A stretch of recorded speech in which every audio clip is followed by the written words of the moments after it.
বাংলাদেশেও নতুন ফ্যাসিবাদ এবং আধিপত্যবাদের হাতছানি দেখা যাচ্ছে। আপনারা জানেন জাতীয় নির্বাচন সমাপ্ত হয়েছে, যেই নির্বাচনে বাংলাদেশের ডিপ স্টেটকে ম্যানেজ করে, কমিশনকে ম্যানেজ করে, সরকারকে ম্যানেজ করে, মিডিয়াকে ম্যানেজ করে, প্রশাসনকে ম্যানেজ করে একটি ম্যানেজ ভোট আয়োজন হয়েছে। আমরা অতীতে বিনা ভোটের নির্বাচন দেখেছি, রাতের ভোটের নির্বাচন দেখেছি, দামি ভোটের নির্বাচন দেখেছি। আমরা ভেবেছিলাম এবার একটি সুষ্ঠু নির্বাচন দেখতে পারবো, কিন্তু আমরা একটি ম্যানেজ ভোট দেখতে পেয়েছি। যে ভোটের মাধ্যমে জনগণের গণতন্ত্রের অধিকারকে হরণ করা হয়েছে।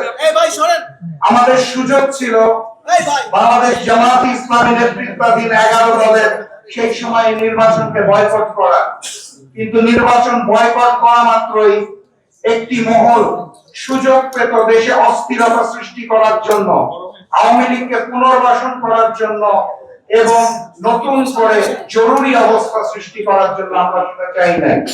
আমিরে জামাত ডাক্তার শফিকুর রহমানের ভোটের মাধ্যমে, ওনার সিদ্ধান্তের মাধ্যমে আমরা 11 দল সেদিন সিদ্ধান্ত নিয়েছিলাম আমরা জাতীয় সংসদে শক্তিশালী বিরোধী দলের ভূমিকা রাখবো এবং সরকার যা যা ভুল করবে তাকে ধরিয়ে দেব আমরা ইনশাআল্লাহ। আমরা সেদিনে আমিরে জামাত ডাক্তার শফিকুর রহমানের নেতৃত্বে সিদ্ধান্ত গ্রহণ করেছি, আমরা প্রথমে ভুল ধরিয়ে দেব, আমরা প্রতিবাদ করব, তাতেও যদি সমাধান না হয় তাহলে ইনশাআল্লাহ প্রতিরোধ করা হবে। অতএব আমি আজকের ইফতার মাহফিল থেকে 11 দলীয় নেতৃবৃন্দ সহ বন্ধুপ্রতি যারা উপস্থিত রয়েছেন তাদেরকে স্মরণ করিয়ে দিতে চাই, সংসদ থেকে রাজপথ, প্রয়োজনে প্রতিবাদ থেকে প্রতিরোধ, এটাই হবে আমাদের আগামী দিনের পথ চলার পাথেয়। সম্মানিত সাথী এবং বন্ধুগণ, আপনারা জানেন বিএনপি ক্ষমতায় আসার পরপরই দ্রব্যমূল্যের ঊর্ধ্বগতি, সমঝোতার চাঁদাবাজি, দলীয়করণ প্রশাসনিকভাবে প্রত্যেকটা জায়গায় শুরু হয়েছে। আমরা দেখতে পেয়েছি তারা ক্ষমতায় আসার অল্প কিছুদিনের মধ্যেই হত্যা, ধর্ষণ, লীলা খেলা শুরু হয়েছে সেই অতীতের মতোই। এবং আওয়ামী লীগকে পুনর্বাসন করার জন্য বাংলাদেশের বিভিন্ন জেলায় আওয়ামী লীগের অফিস উদ্বোধন করে দেওয়া হয়েছে। এই নতুন গণতান্ত্রিক বাংলাদেশে এই নতুন বিএনপিকে আমরা আশা করি নাই। আমরা দেখতে পেয়েছি এই বিএনপি ক্ষমতায় আসার পরপরই জুলাই সনদকে অস্বীকার করতে চায়, তারা সংস্কার চায় না এবং তারা সকল বিষয়ে সংবিধানের বৃদ্ধাঙ্গুলি আমাদেরকে দেখাতে চায়।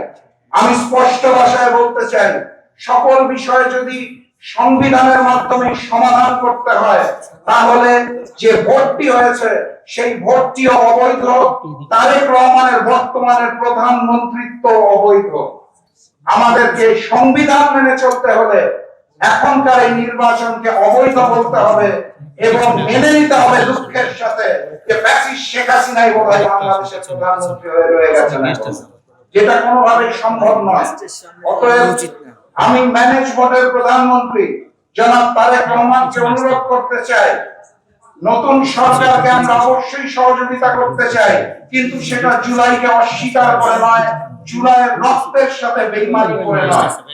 সংগ্রামী সাথী এবং বন্ধুগণ, আপনারা জানেন মিডিয়ার মাধ্যমে দেখতে পেয়েছেন গতকালকে মিডিয়াতে আমরা খবর পেয়েছি যে ভারতের শহীদ ওসমান হাদির হত্যাকারীদের গ্রেফতার করা হয়েছে।